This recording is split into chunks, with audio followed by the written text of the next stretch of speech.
Arsenal were beaten 1-0 by Paris Saint-Germain in the first leg of their Champions League semi-final. It was an awful start for Arsenal. PSG went ahead in the 4th minute. Carragher pulled the ball back to Ousmane Dembele, who struck with his left foot. It was Dembele's 45th goal involvement in 45 games this season. Arsenal kept pushing for an equaliser, but couldn't find it in the end. And Clinton Morrison watched the game with us in the Sky Sports News studio. What went wrong for Arsenal tonight? They were against a good PSG team. I don't think Arsenal did much wrong. I just think it was a very close game, but PSG created probably the better chances. Arsenal did create a few chances, but Donnarumma was in fantastic form. I just think the difference between the two teams was the pace on the counter-attack. PSG, their front three, caused Arsenal a lot of problems. Even Barcelona, when he came on, had a golden opportunity. And you look at it with Martinelli, had a great opportunity, but didn't really stretch him behind. So he didn't really trouble Hakimi. And Mendes done a good job on Saka, who I love. I think Saka's a fantastic player, but defensively they got it right. And then when Arsenal did open them up, they had an outstanding goalie in Donnarumma. All the talk beforehand from Arteta was make it happen. He called on the fans to really get behind them. Do you sense that Arsenal felt this first leg was the key to the whole tie? Yeah, I think it was, because your home form is important. I mean, the home tie, is very important. You feel like when you're at home, you feel like it's like the 12th man with the fans getting behind you. So it was a bit disappointing. At times they were quiet, the Arsenal fans, but they did make a lot of noise and tried to get behind them because everyone was trying to egg them on. The Raya was, Arteta was doing it on the side, the players were, but sometimes it's down to the players and then the fans will react off the players. So yeah, it's a disappointing night, but they're still in this tie. At 1-0, going to PSG, it is a difficult place to go, but they can create chances. They went to Real Madrid and won, so why can't they go to PSG and win? Yeah, and PSG were beaten by Liverpool at home. I mean, it was an incredible game, that one. Could you foresee that kind of performance that Liverpool gave, snatching one on the break, that Arsenal can deliver in the second leg? They can, but they'll have to keep it tight at the back. And the problem is this is a different PSG from when Liverpool played. I think they're full of confidence. I think they know their game plan. I think Luis Enrique's done a fantastic job. The improvement that I've seen in PSG over the last 3 or 4 years has been fantastic. They're not individual players in their team. The team work for each other. I think Dembele's a superstar. He's had 45 goal involvements. He's got 30 goals this season. I think 9 in the Champions League. His career's just flipped on its head, and I think he's been fantastic. But Arsenal got to believe. And I think Arsenal missed Thomas Partey, because I don't think Dembele gets that goal if Thomas Partey is sitting in front of the back four. I just think he just pulls off, and then it enables Declan Rice to play higher up. So it's a silly booking from Thomas Partey, but they'll have him back for the second leg. And you talk about a bit about squad depth there, particularly in forward areas when you see the senior options they had to bring off the bench there, Nwaneri, Sterling as the only senior options. Did Arsenal's lack of attacking options really come home tonight? Yeah, that was always going to be the problem, Dave. They didn't have, PSG had a full squad to pick from. Arsenal didn't. They've got a lot of injuries, and they had obviously suspension with Partey, but the injuries have took its toll on them, and I always still think they're missing a natural number 9, which maybe in January they look at now and thought maybe we could have got it, but they didn't foresee these injuries that they've picked up, so they have been unlucky. But credit to Arteta, he's never moaned about it, he's just got on with it, and they just got to believe, because next Wednesday's going to be a hell of an atmosphere, and they just play on the counter-attack. They've got the players to cause problems for sure. And let me tell you something, PSG won't sit back and hold on to the 1-0. They'll still get forward, so Arsenal can counter-attack them, but they'll have to keep it tight at the back. Well, it's all set up for next week. Clinton, thank you very much for your time this evening. Thank you very much.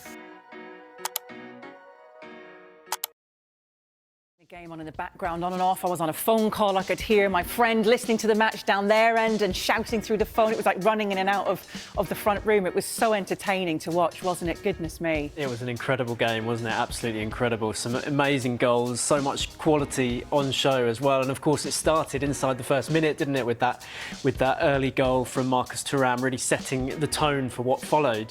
And it was a record-breaking goal as well. Only 30 seconds for Marcus Thuram to open the scoring. That was the fastest goal ever scored in the Champions League semi-final. The previous fastest was Kevin De Bruyne a couple of seasons ago. That was 1 minute 34 seconds, so it beat the record by quite a distance there.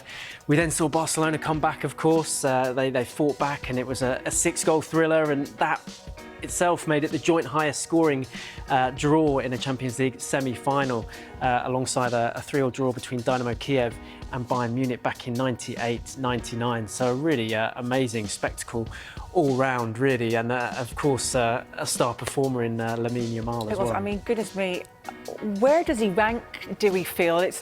He's 17 years old. Goodness knows where he's going to end up, what sort of records that he's going to break, which he did, of course, in that first minute already, didn't he? Well, he's been incredible this season. It was a fantastic, just a fantastic performance from him, wasn't it? Again, I mean, it's amazing to think he's doing all this still 2 months shy of his 18th birthday. It's just ridiculous, really. So these stats here really highlight just how effective he was in this game. Of course, an amazing goal for Barcelona's first goal, the goal that really sparked the comeback. That was from one of 6 shots, which was the most in the game. He completed 6 dribbles as well. Again, that was a high in the game. He created chances, he won his duels. And I think what's really interesting is just how many touches he had. 104 touches in the game. That's the kind of number you would expect from a central midfielder, more than a wide player. And 17 touches in the opposition box. Again, that was the highest in the game. Incredibly high number. Simone Inzaghi, the Inter boss, talked about doubling up on him not being enough. But another big problem was that they just couldn't stop the ball from getting to him. Barcelona were really good at getting the ball to him.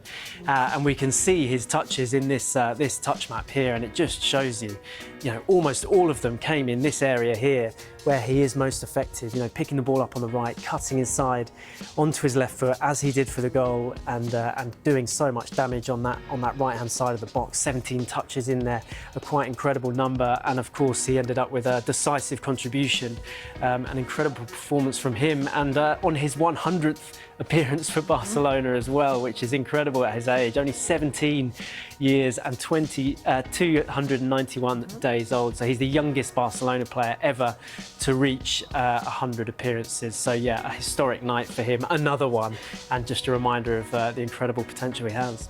He does, and you just wonder where he's going to go on, what records he's going to break, a debate if he is the best player in the world at the moment at just 17. It's fair to say he's definitely going to be at some point. Well, he's well on track, isn't he? I mean, it's just incredible to think of where he is now compared to previous superstars at this age, and that's what we see in this graphic here. So we have Ronaldo and Messi at 17, and you can see that Ronaldo was on 19 appearances. He was playing for Sporting in Portugal at the time, 5 goals, 4 assists for him.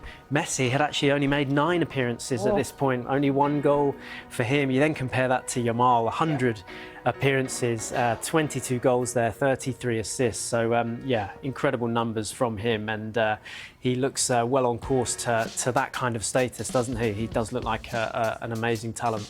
He does. He has another amazing talent on the opposite wing, doesn't he, in the form of Rafinha. Just how good is his form? Yeah, he's been huge for Barcelona this season, hasn't he? Coming from Leeds, of course, and struggling initially at Barcelona, but just making a fantastic impact this season. And you can see now his numbers for goals and assists. He's up to 20 combined this season, which is the second most in a Champions League campaign. The highest was Cristiano Ronaldo in the 2013-14 campaign with 21. So you wouldn't bet against Rafinha actually equaling or surpassing that. He got an assist last night. He also had the shot, of course, which led to the 3rd goal, bouncing in off the goalkeeper. So a really fantastic season. Just gets better for Rafinha.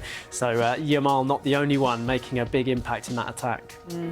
As for Inter, different game to what many people thought. It was definitely much more open, wasn't it? Yes, yeah, they looked a lot more defensively vulnerable than they have in previous games, didn't they? So 3 goals conceded last night compared to their previous 12 games in the Champions League, which is only 5. So they had been defensively so strong in their previous games. In this game, as you say, it was a lot more open. They were toing and froing, weren't they, the two sides, both going on the attack, both leaving space in behind, but it made for a fantastic game, and fingers crossed for more of the same in the second leg. Absolutely. They had right wing back Denzel Dumfries to thank as well for all 3 of their goals. I mean, this is a man who has been one of the most prolific defenders in recent years, though, hasn't he? Yeah, absolutely. Of course, he got the assist for the opening goal and scored a couple himself. He's up to 10 goals in all competitions this season, which, as you can see, makes him the highest scoring defender in Europe in all competitions by some margin as well. No other defender has scored more than 6. You can see obviously some familiar names in here: Hakimi of PSG, Carragher of Chelsea there, Daniel Munoz, of course, of Crystal Palace, Fabian Schär and Josko Guardiola up there as well. But that man Dumfries right at the top of the pile, an incredible offensive weapon for Inter in that wing-back position. It's such an incredibly poised. I cannot wait. Will Inter fancy their chances of getting a result in the San Siro, or do you think it will be Barca reaching the final in Munich? I mean, I think Inter have a good chance now. They are strong at the San Siro. They haven't been beaten there in Europe this season. They've won all their home games except for the one against Bayern Munich, which they drew 2-2 in the last round, but of course still progressed. But I think they'll fancy it. Of course, what Barcelona have is this incredible attack, so they're always capable of scoring goals with Yamal on one side, Rafinha on the other. Maybe they'll have Lewandowski back as well. Oh, yeah. But Inter at home, I do think they will be strong, and I wouldn't be surprised to see them advance from the tie. Okay. Yeah, we wonder if Arsenal fans afford themselves the possibility to think who they'd prefer to face in the final if they can overturn that 1-0 deficit in Paris. Yeah, goodness me. It's an interesting one, isn't it? I think they have enough on their hands already, don't they, with trying to come through that second leg, having lost the first one. But I think both of those teams we saw last night, just so much quality. Both would be really difficult games if they can get through that second leg against PSG. Absolutely. Across all of the back pages, Arsenal beaten by a goal to nil by PSG at the Emirates in the first leg of their Champions League semi-final. We'll start by taking a look at the back page of The Guardian. Advantage PSG, Dembele strike leaves Arsenal with work to do. Riyadh, what was it that Arsenal didn't quite get right on the night? I think you can probably go to a number of areas. The first one I'd start with is, were they a little bit overhyped? Not overhyped, were they a little bit hyperactive is what I mean. I think when we're talking about this occasion, I know Arteta's made a very sort of eloquent play on it in the build-up to it, in this sort of sense of occasion. The way Arsenal started that game, they were flying into it. I thought Timber was a little bit fortunate not actually to get an early booking. Certainly the goal after 3 minutes, I thought there was a little bit of, maybe chaos is too strong a word, but I don't think Declan Rice or Mourinho are going to look sort of back on the footage terribly fondly on the goal. Look, we shouldn't forget, obviously PSG are a absolutely fabulous side. You go through that entire team, and it's hard to pick a fault. And you know, it's necessary in these moments. We tend to be reactive to the result. We shouldn't forget Arsenal did have chances. If Donnarumma wasn't sort of quite so excellent tonight, maybe you were talking about an entirely different result, and Arsenal taking advantage, or at least being even going into the second leg. But no, I thought watching that this evening, I thought they looked very. I thought they were a little bit energetic at the start. Should we use that as a criticism? I thought it was an occasion that probably called for a little bit more composure than we saw. But again, you have to contextualise it. PSG, they're so quick. What is the correct way to play them? If you sit back against players who are that talented, that fluid, that fast, that sure in the touch, you're inviting problems for yourself. You then step out and you're playing against a team which has got speed in every single area of the pitch. I was incredibly impressed by PSG, more than critical of Arsenal this evening. Yeah, well, we'll talk a little bit more about Arsenal's chances, the performance of Donnarumma shortly, but I do want to just pick up on your point there, Riyadh, with Henry around the build-up to this game. Obviously, Mikel Arteta has made a point of really speaking to supporters, saying make it happen. There's been a terrific campaign from the club itself targeting social media users, really asking Arsenal supporters to get behind the club. Did it end up getting through to the players maybe a little bit too much and building up this occasion too much? Is it even possible to do that for a Champions League semi-final? And did the crowd respond? And how did you view how the crowd reacted once the PSG goal went in? Well, the crowd were clearly very good. Absolutely, you're right. The atmosphere was built up. I mean, it's a Champions League semi-final. Arsenal are sort of fed up with the taunts from rival fans. You know, whether it's Chelsea fans or the sort of teams in the Midlands or in the Northwest who've won this great competition, and they want to, the fans want to have that as well. So, you look at this picture of Trossard here. I mean, shock and awe. And I think there was definitely an element of awe, but how much of a bigger shock it was. We know how good PSG are. We know that midfield. How good is that? Vitinha, João Neves and Fabian Ruiz. And that front three as well. I mean, they are an outstanding team. So I don't think there was so much shock in terms of the quality that PSG played. But to come back to your point, were Arsenal overhyped? I mean, look, these are elite-focused sportsmen who kind of inhabit a bubble in the lead up to matches. So I don't quite know. They'll have looked at social media briefly. They'll have understood the sort of the passion of, arising from the fans, and quite rightly so.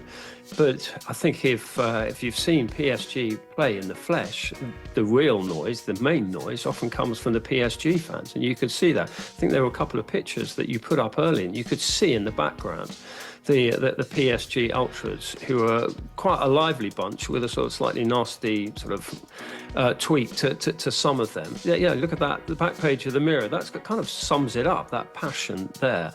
The flares, the total noise, the total support for the team. So I agree, maybe there was an element of, the fans playing a part.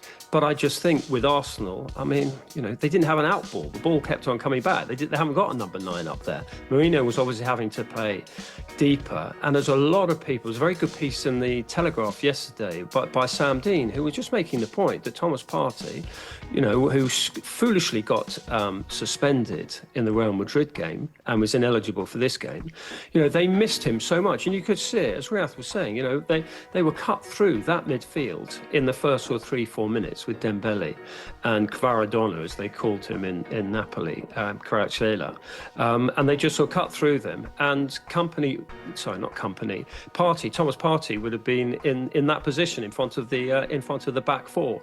So it's not a complete shock, but maybe we should be a little bit in awe of this fantastic, fluid, attractive PSG team. Yeah, absolutely. Let's talk about the players that we're missing then, Riyadh, for Arsenal. We mentioned Thomas Partey there. What did you make of Declan Rice in that deeper position? And did really, when you talk about Arsenal's squad depth, when they had Ethan Nwaneri and Raheem Sterling as the only really senior attacking options on the bench, did Arsenal's squad depth really show up this evening? I think going to Henry's point there, I think the sort of Thomas Partey, I think, was absolutely key, and obviously incredibly unnecessary as well. When you review the yellow card he got against Real Madrid, but I thought Declan Rice generally played very well after the goal.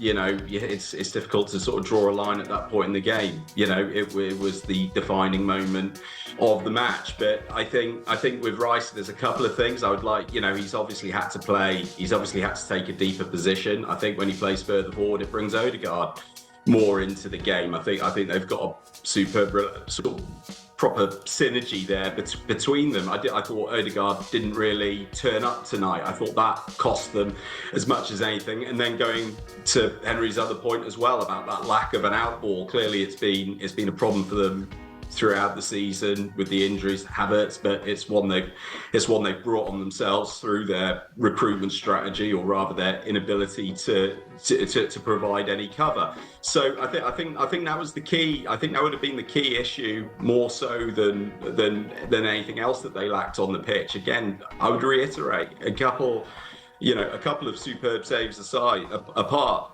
Arsenal had chances to take something from that tonight. I don't think they would look at that on review and say they've done terribly badly. They've just run into a team where you couldn't afford to make a mistake. And you go through that PSG team, watching it again tonight. Neves, I think he is an absolutely phenomenal player. It's still a position on the pitch which somehow we tend to overlook a little bit. Perhaps sort of Rodri's Ballon d'Or corrects that narrative a little bit, but he is an incredible player. Nothing got past him tonight. I thought he was brilliant. Him, Vitinha, Ruiz. That has to be. I'd love it. Henry can probably answer this better than me, but is there a better midfield shelf in European football at this point? I love watching them. as a, you know, and then when you think what they're rotating it up to, and you're knocking it forward to Dembele, you've got Dua. That is a fantastic team. I'm going to disappear on one small tangent here, just because it's been such a talking point of, is the Premier League, does it have the strength and depth? Is it a strong division? Have Liverpool had a walkover? Aston Villa, 7th in the Premier League. They beat this team in a leg recently. I think, you know, it's just a point I would want to make. PSG are a truly exceptional side, and it's an old point, but one we should never get bored of making. They lost Mbappe and Messi and got better. At this stage, I'd make them favourites to win the tournament. Well, let's bring Henry in then on a couple of those points. First, the midfield, and then also the forward line. I mean, the sun goes with bellyache. He's had an unbelievable season. I wonder where Ousmane Dembele sits for you in terms of Europe's best forwards. Oh, he's absolutely up there, probably in the top 3 at the moment. But he was playing almost as he was playing as a false 9, but a very real threat. And Arsenal struggled to sort of deal with his movement, particularly without a holding midfielder of Thomas Partey's quality. I agree. I thought Declan Rice, he was the one who was trying to sort of drive Arsenal back into the game. Odegaard, I was really disappointed with. You know, he's the captain. He really should have been driving them on. It was really down to Declan Rice. But Dembele, I mean, the pace he's got, you know, if he's flying down the right, or he's flying down the inside right channel, or he's moving into the middle, he's obviously got all the, you know, so much pace outside him as well to pin the fullbacks, the Arsenal fullbacks back. But, you know, absolutely outstanding player. I mean, Carragher has actually been pretty decent, and, you know, he was excellent against, was it Mbappe in the last couple of games against Real Madrid, stepping in for Gabriel. But it was difficult for him because Dembele was coming at him from a slightly deeper position. So, looking ahead to the second leg now, I mean, look, Arsenal have created chances in the first leg. They'll know that if they get an opportunity, they might well be able to take it. But, Riath, what's the game plan in Paris for Arsenal? They have to be more clinical.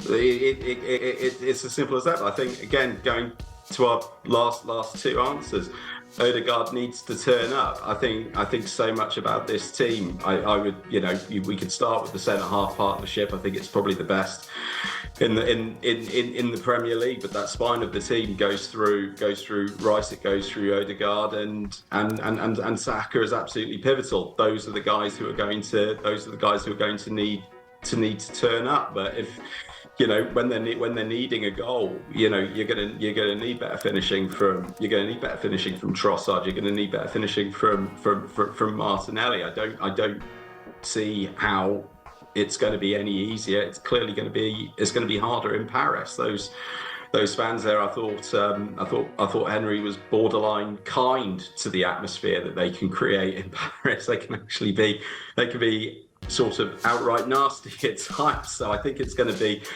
fiery. The flares are going to be going off. They're going to have to really turn up, and they're behind the 8 ball right now. Yeah, I mean, Arsenal will say they've coped with Madrid pretty well. You know, they can go away to big sides and do the job. Henry, does Partey come back in for you in the second leg, and does Marino kind of restore himself up front as the makeshift striker? Yeah, definitely. That's makes complete sense. That, and they also, I mean, really had a chance ruled out for offside from a set piece, a very good ball in from Declan Rice. But I think if Arsenal are going to get anything, if they are going to get back in and get to the final, they're going to have to do it through set pieces, because the PSG are not a particularly tall team, apart from their goalkeeper, Donnarumma. So if you can actually work the set pieces to just sort of hit that sort of danger zone, which Donnarumma probably doesn't want to stray into, and yet Arsenal can attack, and with Nicolas Joubert, their set piece coach, you know, probably love to put one over on PSG, I think, you know, they may have a chance.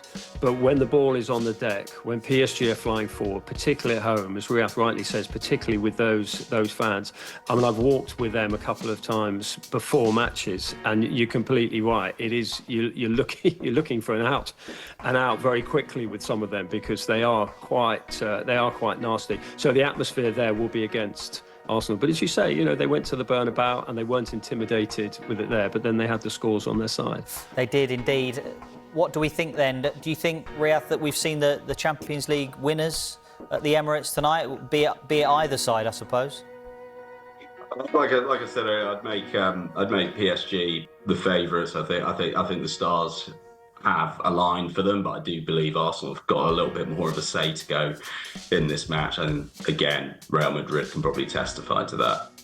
Yeah, it's all set up for the second leg. Arsenal work to do, which is covered by many of the back pages as well. Semi-final with Paris Saint-Germain.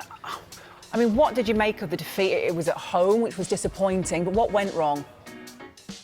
I just think the players were nervous. It was a big football match. You know, it's a semi-final of the Champions League. These players haven't been in a semi-final before. They're not seasoned pros in it. You know, it doesn't matter how much money you earn, you're going to get nervous. You know, people get nervous, and I just thought they were nervous. And I thought PSG come out, got that early goal, and they had them on the rack. And I just thought it was like Arsenal was sort of scared. Like, I just thought they thought, if we let in another goal here, we're out the cup tie already.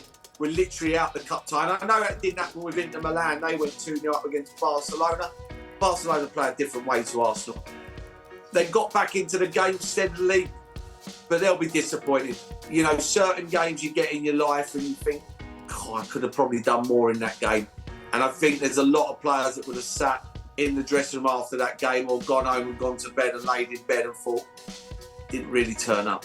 Didn't turn up. And that happens. It happens. You just hope it doesn't happen on the big stage in the big games. And it did. It did on Tuesday night. How much do you think they missed Thomas Partey? Oh, amazingly. Yeah, unbelievably. Yeah. You know, it stopped Declan Rice bombing forward. You know, Declan's playing as well as anybody at the moment. He's bombing forward, he's making runs, getting into the box. You know, one of their only chances they did have, the Trossard chance, that was from Declan Rice, making a bursting run. You know, and we didn't get as many of them because of the position he had to play. But, yeah, Partey, when he comes back, I mean, Odegaard will have to turn up. You know, I'm a big fan of Odegaard, but he didn't perform the other night. But they've got another chance. They should have been completely blown out of this competition the other night. They had chances, PSG. I think it's down to the first goal. I think if Arsenal score first goal, that wipes out Tuesday's performance and it's game on. I think it's Paris Saint-Germain score first. I can't see any way back. And I know people will say, well, Villa went 4-1 down, but Villa are at home. They had nothing to lose. They had a right go, scored 2 goals in 3 minutes, and they got back in the game. You know, and people will say, oh, Arsenal won at the Bernabeu. You know, Arsenal won on the last kick of the game. Martinelli's running away from the defender with a minute to go.